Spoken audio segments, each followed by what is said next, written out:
नमस्कार, आप देख रहे हैं नेक्स्ट 9 न्यूज़ और मैं हूं आपके साथ दिनेश कुमार। जिस प्रकार आप जानते हैं कि 5 विधानसभा राज्यों में चुनावी प्रक्रिया जोरों पर है, ऐसे में तेलंगाना में 30 नवंबर को विधानसभा की 119 सीटों के लिए मतदान होने वाला है। बीआरएस और कांग्रेस पार्टी के बीच में तेलंगाना में कड़ी टक्कर देखी जा रही है। इस बीच दोनों पार्टियों के शीर्ष नेतृत्व के नेता लगातार चुनाव प्रचार कर रहे हैं। वहीं भारतीय जनता पार्टी भी अपनी जमीन तलाशने के लिए तेलंगाना में चुनाव प्रचार के लिए लंबे समय तक जनसभाएं कर रही है। प्रधानमंत्री नरेंद्र मोदी से लेकर केंद्रीय गृह मंत्री अमित शाह और जेपी नड्डा लगातार तेलंगाना में चुनावी सभाओं को संबोधित कर रहे हैं और बीजेपी के पक्ष में मतदान करने की लोगों से अपील भी कर रहे हैं। इसी बीच कांग्रेस नेता राहुल गांधी ने बीते दिन बीआरएस और बीजेपी पर हमला बोलते हुए कहा कि दोनों पार्टियां एक दूसरे के विकल्प के तौर पर काम कर रही हैं, जबकि केसीआर की पार्टी की नेता के कविता ने बीजेपी समेत कांग्रेस पर हमला साधते हुए कहा कि दोनों पार्टियां तेलंगाना को लूटने के लिए आ रही हैं। तो सुनिए क्या कह रही हैं बीजेपी और कांग्रेस पर निशाना साधते हुए बीआरएस की नेता के कविता। उत्तर प्रदेश के चीफ मिनिस्टर यहाँ पे आए थे, उन्होंने कह रहे हैं कि बुलडोज़र चलाने का वक्त आ गया तेलंगाना में। हम तो यही बोल रहे हैं, आप 1000 बुलडोज़र चला लो, हमारी एक कार आपके लिए काफ़ी है टक्कर लेने के लिए। हमारा इरादा बुलडोज़र चलाने का नहीं है। हमारा इरादा हमारे खेतों में ट्रैक्टर चले, हार्वेस्टर चले, अच्छा पानी मिले, हमारे बच्चों को अच्छा तालीम मिले, हमारे नौजवानों को नौकरी मिले करने को, हमें चैन मिले, अमन मिले, डेवलपमेंट मिले। ये हमारा इरादा है। आपके जैसा घर तोड़ने का इरादा नहीं है, हमारा घर बनाने का इरादा है। तेलंगाना अभी अभी बन रहा है, फाउंडेशन बहुत अच्छा बन चुका है, अभी इमारत बनना बाकी है और काम चालू है, काम बाकी भी है। ये ट्रेलर देख के ही आप डर गए, तेलंगाना और ऊंचा उठेगा, हिंदुस्तान भर में और अव्वल नंबर पे जाएगा। सिर्फ ट्रेलर से ये दोनों नेशनल पार्टीज इतने डर गए, लेकिन पिक्चर अभी बाकी है। आप देखते रहो कितना ऊपर उठेगा तेलंगाना। आपके ये पूरे साजिशों को नाकाम करके ज़रूर बीआरएस पार्टी वापस पावर में तेलंगाना की जनता की दुआओं से, उनके ब्लेसिंग से वापस आने वाली है। मैं तेलंगाना के आवाम से रिक्वेस्ट करती हूँ, काफ़ी लोग आएंगे, आपको बात बताएंगे, अलग अलग तरीके के बात बोल के आपको गुमराह करने की कोशिश करेंगे। लेकिन एक बार दिल पे हाथ रख के मेरे बहनें पर्टिकुलरली सोचे कि शादी मुबारक जैसा स्कीम कभी ज़िंदगी में किसी सरकार ने दिया है क्या? किसी हुकूमत ने कभी वजीफ़े को इतना बढ़ाने का काम किया है क्या? कभी किसी ने अपने बच्चों के वास्ते इतने अच्छे स्कूल लगाए क्या? अगर ये एक काम केसीआर के हुकूमत में हुआ है तो और क्या चाहिए? क्यों वोट नहीं देना चाहिए केसीआर के हुकूमत को? कोई अगर आपके पास आके बोलता है आपको कांग्रेस को वोट देना है, केसीआर और बीजेपी मिल गए हैं, आप पूछिए किस बात से आप कह रहे हैं केसीआर मिल गए बीजेपी से? कल कहीं पे ऐसे अगवा फैला रहे थे, बोल रहे थे बीजेपी बीआरएस एक है। मैंने पूछा क्यों? बोले कि ट्रिपल तलाक पे आप वॉकआउट कर गए।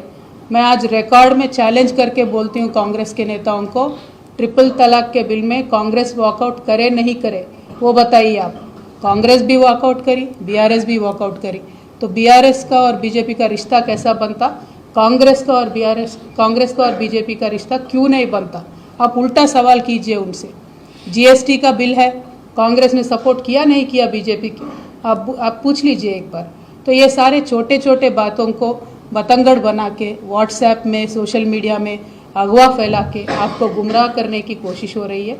पर्टिकुलरली मैं मेरी बहनों से, मेरे नौजवान भाइयों से रिक्वेस्ट करती हूँ कि जो अमन पसंद नेता है उनके साथ आप रहेंगे तो हमारी हिम्मत और बढ़ेगी, हमारी रियासत और आगे जाएगी। इस तरक्की के रफ्तार को रोकने के लिए काफ़ी लोग कोशिश कर रहे हैं। उनके इरादा सिर्फ सियासत तक है, उनके इरादा सिर्फ पावर में आने तक है। पावर में आने के बाद ये लोग आपको कहीं नहीं दिखेंगे। सारे दिल्ली से आए हैं, फिर दिल्ली ही चले जाएंगे। हैदराबाद में रह के जिम्मेदारी से, एक जवाबदारी से काम करने वाले नेता सिर्फ केसीआर है, क्योंकि केसीआर का दिल हर एक परिवार के लिए, हर एक फैमिली के लिए हर वक्त उनका दिल धड़कता है। क्या कांग्रेस का रिश्ता आपके साथ ऐसा है?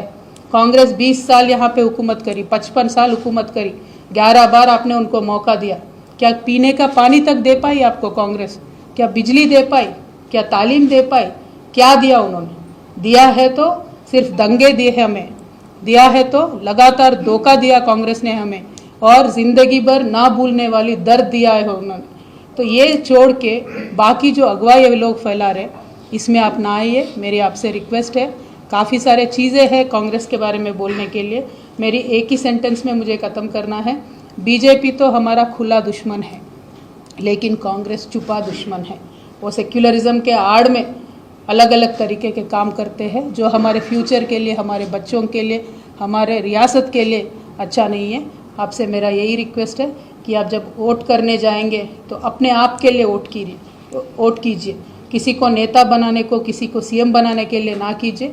आपके बच्चों के फ्यूचर अच्छा करने के लिए आप वोट दीजिए। तो जिस प्रकार से आपने इस वीडियो के माध्यम से सुना कि के कविता लगातार कह रही हैं कि बीजेपी और कांग्रेस पार्टी लगातार तेलंगाना को लूटने का काम करने के लिए आ रही हैं। आपको बता दें कि 2014 के लोकसभा प्रस्ताव पास होने के बाद तेलंगाना आंध्र प्रदेश से अलग होकर नया राज्य बना था, जिस वक्त केसीआर ने तेलंगाना की सियासत पर कब्जा कर लिया था। 2018 में भी केसीआर मुख्यमंत्री बने और एक बड़ी मजबूत पार्टी के रूप में तेलंगाना में काम कर रहे हैं।